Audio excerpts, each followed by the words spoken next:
Hello everybody and welcome to a new episode of Zoo Americus. Last time we built a center part of the reptile house and today we're gonna build the wings and a caiman habitat and a beautiful garden in front of this reptile house. So today we're gonna finish up this reptile house by building the wings, but first of all I wanted to finish up the inside because I thought it was a little bit bare. So I wanted to put a lot of plants, but because this was like more of a old style building, I didn't want to make a little around, so I wanted to put something around the outside of this building. So I was making these planters and just putting them around the building like everywhere.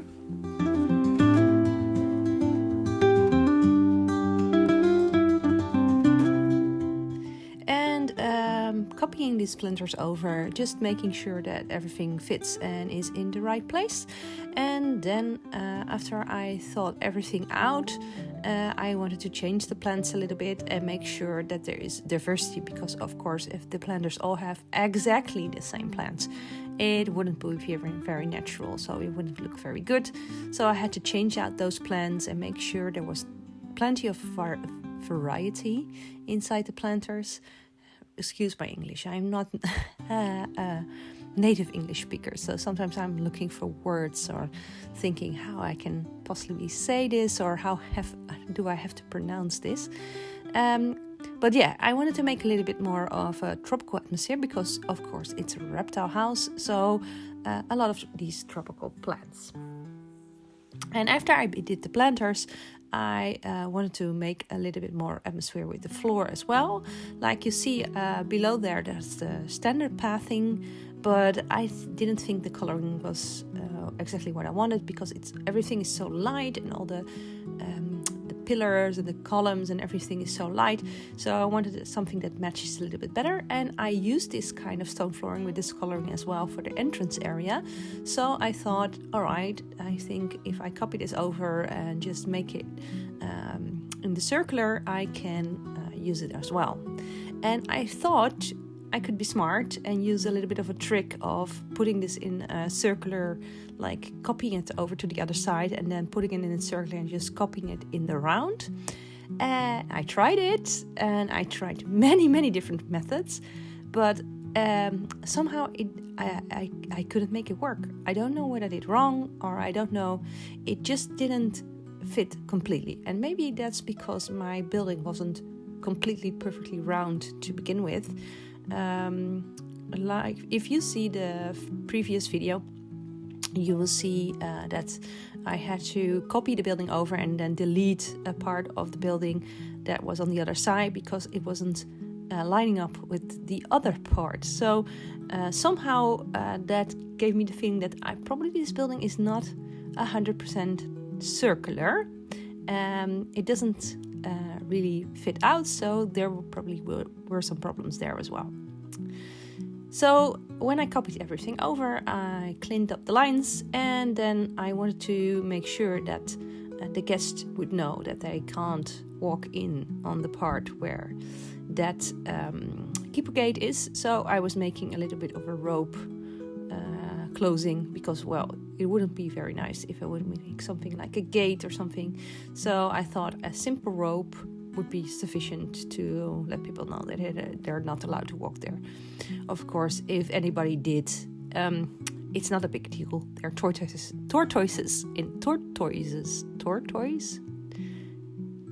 I don't know, inside there, so they're not dangerous animals, but well, it's just not like we want, which something you would want. As you can see, I started building on the first wing, and this will be built. It's quite easy. I layered it out with bricks to see where I wanted to put the wings, and in the end I opted for two wings that are not exactly on the left and the right of this building.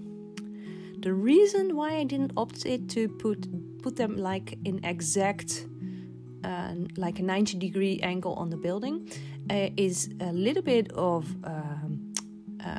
how you say it, how the building was built. So I didn't want to how I wanted to fit it on the building, but also because the wings will now be standing a little bit towards the plaza. So their wings will be like hugging the plaza a little bit. It will be like they're coming into you, and that will give like a little bit more of a, how do you say it, a comfortable feel, like somebody's hugging you. And that was something I thought would be very interesting. These are little tricks that they use in architecture, I know, of making these kind of things close into you a little bit. And actually, we always think that we want big, wide, open spaces because it's very nice.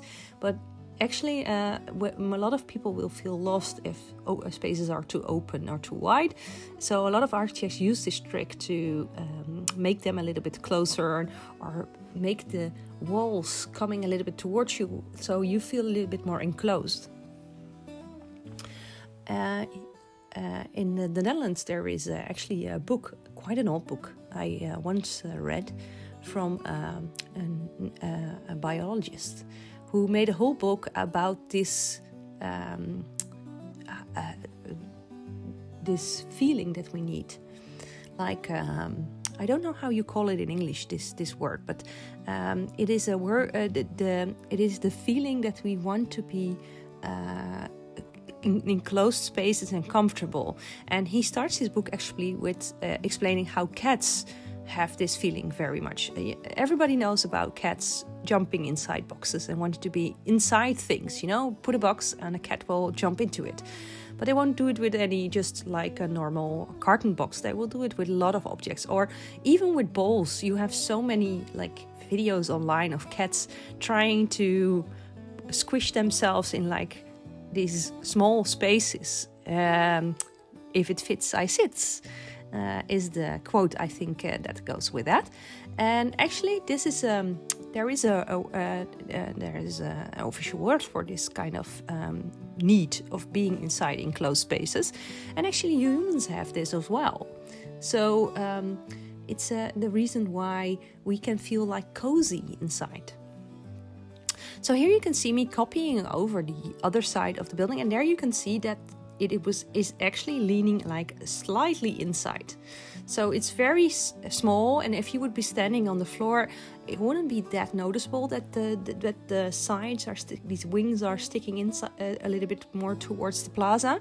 But in the end, it just gives that little bit extra feel, and I think that's really nice, just giving that little extra trick. What you also can see is that I already put in one side, I already put the vivariums inside. And like I already had some vivariums at the beginning of my zoo, because I wanted to have the extra income from the animals and the extra, visitors coming because you have more animals. So, and vivariums are quite cheap. So I had some vivariums at the beginning, and I had 2 left because I decided that I would use both one wing for the South America animals and one wing for the North American animals. So you would have a North and a South America wing. So the 2 animals that were left were both the South American animals. So I had to put some extra vivariums because in both sides I wanted to have 6 vivariums.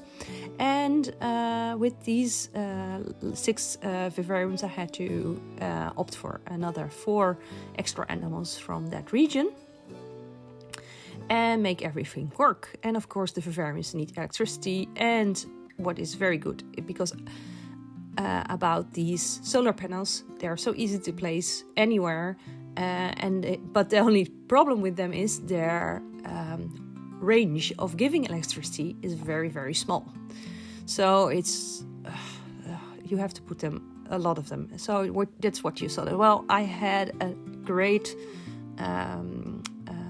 location. I already had a solar panel on the other side, but because this building is so big, it wasn't reaching the vivariums on the other side, so I had to place another one there. Well, we have to figure out how we can mask that later anyway. So when the vivariums were placed, of course I had to make everything look nice. And here I let go a little bit of the classical theme, because I was like, okay, I really want to make it nice. You want to make it attractive. Reptile houses in general are not the hotspot in most zoos. I don't know if you ever been in zoos a lot into the reptile houses, but in general, most reptile houses where I go, I don't think they're the spots where you see the most guests. And I think actually that's a shame, because reptiles are very interesting animals. Reptiles and, I have to say, amphibians and insects. They are very, very interesting, and they're very interesting to see and to learn from. And especially the reptiles and amphibians, they are so colorful and so diverse. I'm very interested in the evolution and how evolution works and how things are done, because you have so many interesting animals that in the course of the history of this world just grown and adapted to climates and certain situations with this like wonderful array of things. Like, give for example the axolotl, which is actually an animal that is in one of these vivariums as well. The axolotl is just such a weird creature and wonderful creature as well. I think there's nothing like almost alike like this axolotl in the world. It's so unique, and its adaptations are so unique. I think we're very, very interesting creatures, and we know so little about them. And I think the study of reptiles is actually a study that isn't done a lot. It's just like the last maybe 50 years that we are studying reptiles a little bit more. Focus always has been on mammals, because we are mammals ourselves, of course. But actually the reptiles are very interesting. They have so many things to show. And yeah, I think if I never wanted to be a biologist, but I think because, to be honest, I don't have the time or like the stamina just to put into the study and doing the research. Everybody, it just takes so much time and effort, and I think I would be bored too quickly. Just to be honest, I would really get bored very quickly. And meanwhile, you see me building up this facade of rocks. And actually this facade will be like the backdrop of my jungle quiet theme. And of course there need to be a backstage door, so I'm placing a door there so it won't be too noticeable, because people won't see it too much, but it's still there. And then I have to dress up this area. So first of all, I'm placing some lighting, because of course you need some lighting on the vivariums as well. So I'm placing a little light on the top there, so shining right in front of the vivarium. And then placing the shrubs and roots, of course. I already said in episode 1, I really like the roots that are in this game. And if you want to have this jungle-like feel, or this riverside feel, or so much to do, and you can just really play around with this stuff, and it just gives so much depth and feeling to your habitats and your surroundings. And actually here as well, just playing around with all these pieces, and it just made it looks very, very interesting, and it looks so much more fun just doing it like this. So I was having a lot of fun actually dressing up this area and making it just look good, so it would be a lot more attractive for guests to come in here and just watch these reptiles swimming around and doing their thing, which I think that's also a reason why people don't like reptiles a lot, because they don't do much. Isn't that's what I always notice as well. I mean, reptiles are very interesting animals in their physiological way, so how they look. But when you go to a zoo, they just lay there. It's just probably because they're cold-blooded animals and they need to heat up, so they're quite intense with keeping their heat in. But they don't do very much. They're very slow animals, and they're not. When you are in a zoo, if there's a snake, if you see a snake gliding over the floor or going over a branch, you're lucky. I think you would be lucky.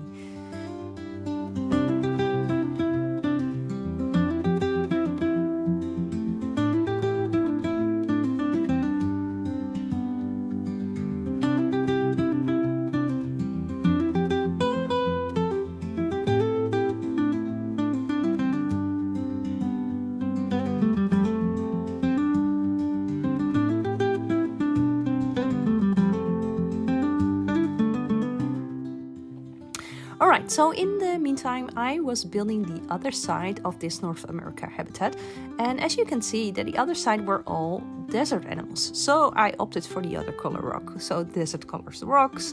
I used some of the cave elements as well, just to give a little bit of the variety. So it was a little bit different, and you get a little bit more of the feel. And of course, I had to dress it up as well with some plants, but because it's desert, it doesn't need too much dressing up, because that would ruin the desert feel of that side. So it was quite easy to fix. And then I'm placing the roof on top. First of all, I was thinking about making it a little bit more flat, but it didn't look well. So making it up to the point and just fitting it in and making edges and making sure it sticks out a bit, so everything is covered and it looks well and it fits well on the top. And at the end of the video, we'll see that I was changing this roof as well a little bit in how it connected with the main building, but you will see that later in this video anyway.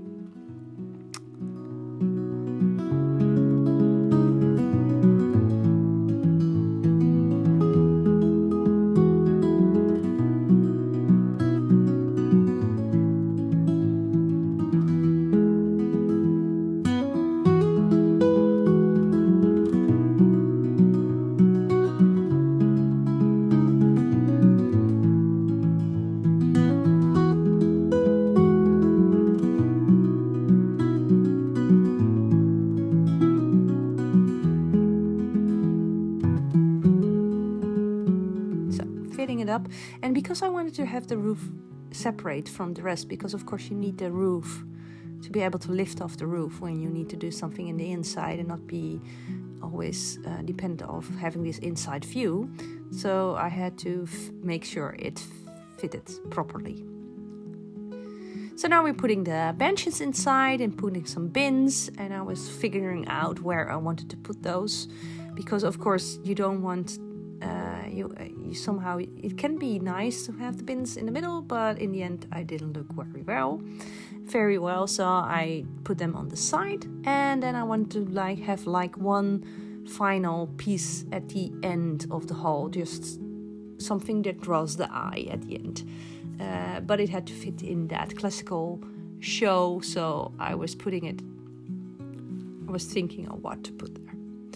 And here you can see the South America part, and you can see that I just copied over the other parts from the other side, just changed some small things so it didn't look exactly like a copy, and changed the planting a little bit and the rooting so it had its own separate feel, and then placing the info signs in there as well.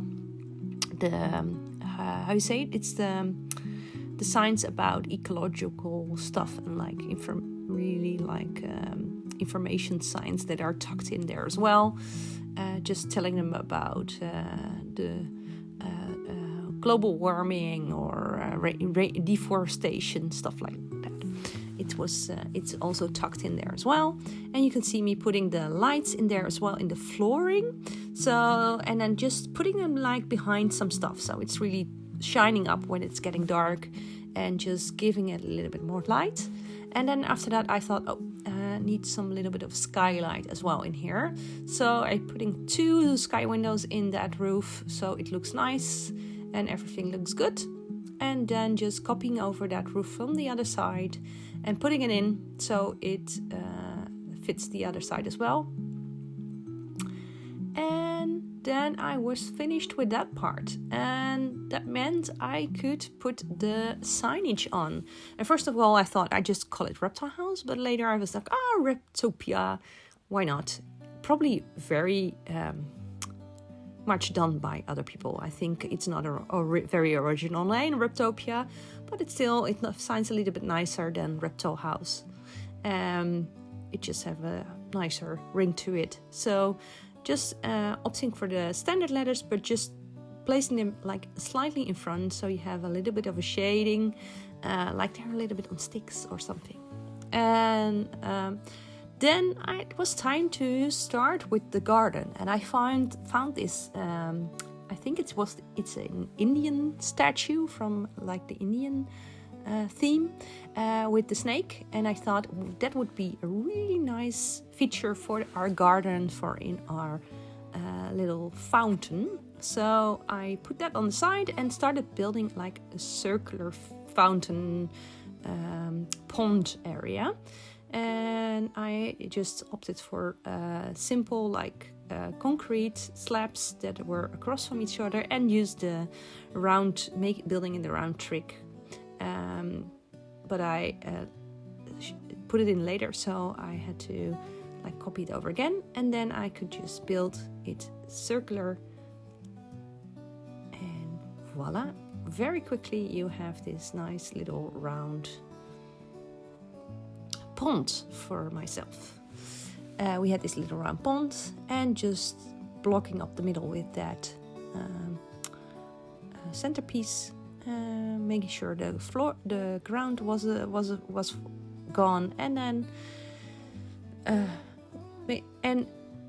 water was exactly on the right height because we used the concrete pieces and they're exactly the right height. So I was sure that the water was completely to the brim, and then putting on the fountain piece, and in this case I could use like the smallest one, putting the splash there. And then we have a nice little fountain. And later I was thinking maybe I could put some little bit more fountain parts there, but nah, it wasn't very nice. I recolored the water, of course, to make it a little bit more natural, so it wasn't too see-through. Putting some lily pots there, and then I think the fountain was done. I wanted to bake some fencing, and of course it's getting dark because timers running wasn't making it a lot easier, but at least it was making me money, and I needed money again. I was running low on money in this game.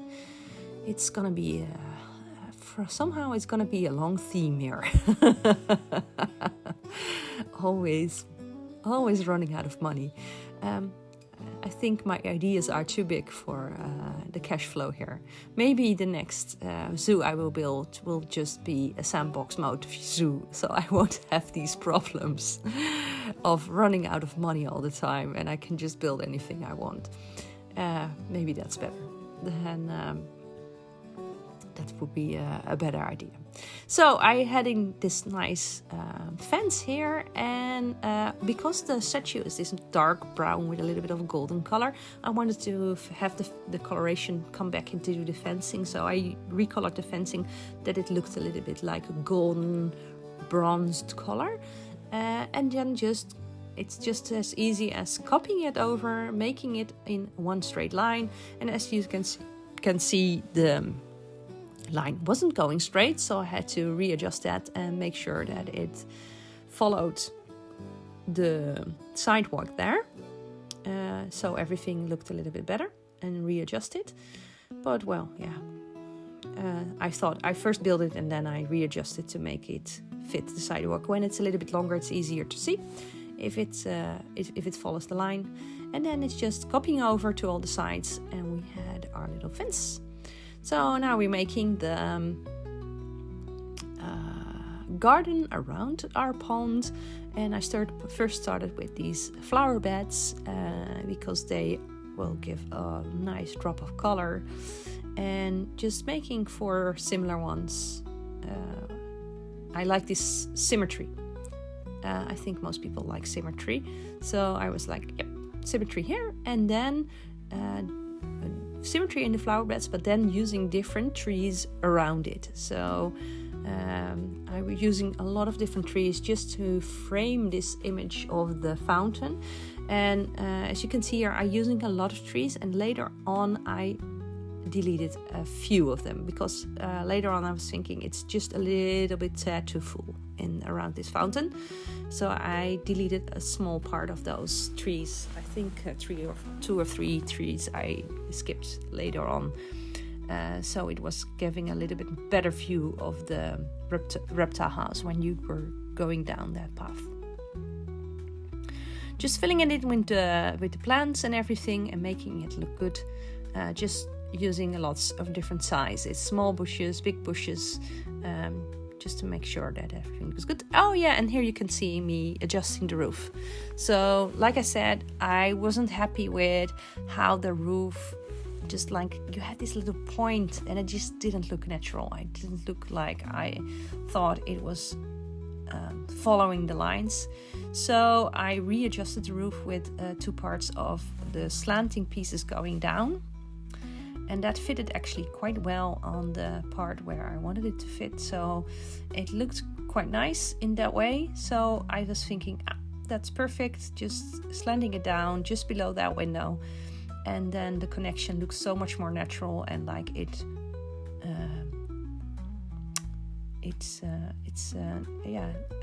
much better than the other way I put it first. But of course I needed to puzzle out with these small pieces to fill in the gaps. And that was, I'm very happy with these tile rules that we have these small pieces to do that, because that's only a few pieces of the roof structures where you can do stuff like that. So I was happy with everything that I'd done till then. So I started with our Caiman pond, because of course caimans would be reptiles. Well, it would be a perfect place for them to be settled there in front of our reptile house and for people to come and see the big boys. So I was making this spectacled Caiman pond over there. And of course, I made the area a lot bigger than they actually would be needing it. But of course, these caimans will be having babies. And oh my God, I think these caiman or crocodile babies, they are so cute. I don't know if you've ever seen videos of crocodile babies, but the sound they make is just... I think that's really cute. I don't know. Maybe I'm crazy for thinking crocodile babies are cute, but it's this. It's like I don't know. I can't really describe it. How it sounds. But just look it up. Crocodile baby sounds, and you can hear it. I think it's really adorable how they sound. These little babies. So I really, really wanted to have Caiman babies as well in this one because they're just cute. Like you can see here, I was working a little bit with this corner because it was a straight corner when I started and it didn't fit with the habitat, so I had to fix it to make sure that the hill wasn't blocking that part of the path. And just making sure that there's a nice edge for the caimans to go inside the water and just filling it with water. And here you can also see that I already placed some of the caimans inside the habitat, putting some of their food and stuff like that inside and some of the enrichment. And then I could finish off the rest of the habitat. So I was sure that they couldn't escape. Because, of course, that would be a real nightmare. Getting a free-roaming big caiman of 1.5 meters running around your zoo. I think that would be a real nightmare for everybody. So, putting some blocks in the water as well, just to break up that water pond. here, for this pond, I really opted for that very clear water because we have this semi-underwater view I made with the glass. So if you're standing on your on the top, you can just look over the water and see the caiman swimming. But if you look under the water, you can really see their underside and their bellies. And I really liked the view here of that underside. And I was just feeling, if you're a small size, you don't have to go too low. But if you're an adult, you can go a little bit lower and just see those undersides as well. And maybe even, what you also can see in zoos, mostly they will be on the surface, just surfacing with their eyes and their noses, and you can see that complete body on the water, just floating there. And there's such quiet animals, these crocodilian kinds of types, just floating there in the water. But it's so interesting to see those bodies and the small movements of their feet and stuff. So that's why I really want to have that clear water here. But of course, if it would be a little bit more realistic, this kind of pond having such clear water would be impossible. It should be a little bit murkier and darker, and then the effect of looking underwater would be a little bit lost, I think. But so then we would have made more of a concrete pond to make sure that you can have that clear water. But in this case, I was happy with it, and just making that bit of a mangrove waterfront view, and just using those really big pond leaves just for this area as well. I really like to do that. And I was thinking, I have the sign at the others, so why don't reuse that sign and just adjusting it like slightly with for the caimans. I think there was it wouldn't be a problem. Of course, I copied over way too much stuff, so I had to delete it again. Somehow it selected a lot more than I thought. And then we already have the final part, actually finishing up the area around the entrance to the plaza with the fountain and the caimans. So just copying over lots of clumps of trees and making some new clumps and just finishing it off and filling it up with all these trees, so you have this really nice lush foresty park-like feel when you're going down here. So that's what I'm doing now, just filling up that area and just making it look nice.